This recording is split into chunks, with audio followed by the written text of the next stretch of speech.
எவ்வளவு தரம் big packet அடித்தாலும் அதே தண்டனையை தருகிறீர்களே, நீங்க சட்டத்தை திருத்த மாட்டீர்களா என்றான் பிக் பாக்கெட் பக்ரி. ஜட்ஜிற்கு சுருக்கென்று கோபம் வந்தது.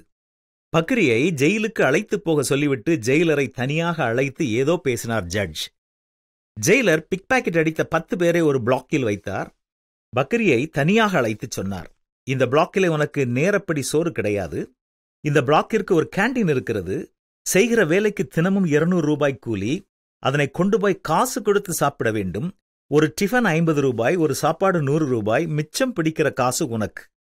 பக்ரி சந்தோஷமாக ஒப்புக்கொண்டான். ஜெயிலர் மற்ற 9 பேரை தனியாக அழைத்தார்.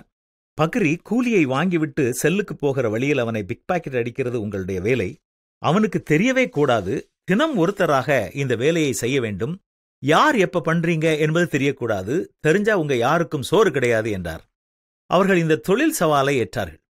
முதல் நாளே பக்ரி பிக் பாக்கெட்டில் காசை விட்டான். எவ்வளவு கெஞ்சியும் அவனுக்கு இலவசமாக டிஃபன் தரப்படவில்லை. பசியில் அவனை துடிக்க விட்டு கெஞ்சென்று கெஞ்ச விட்டு அப்புறம் சிறிது சாப்பிடத் தந்தார்கள். பிக் பாக்கெட்டின் மூலமாக ஒருவர் பணத்தை இழக்கிறார்கள் என்றால் வாழ்க்கையில் அவர் எவ்வளவு கஷ்டப்படுவார் என்பதை அன்று அவன் உணர்ந்து கொண்டான். திருடுகிறவன் இனி திருடாமல், குறைச்சல் உள்ளவனுக்கு கொடுக்கத்தக்கதாக தனக்கு உண்டாயிருக்கும்படி தன் கைகளினால் நலமான வேலையை செய்து பிரயாசப்பட கடவன் என்றும், ஒருவன் வேலை செய்ய மனதில்லாமல் இருந்தால் அவன் சாப்பிடவும் கூடாதென்று வேதமும்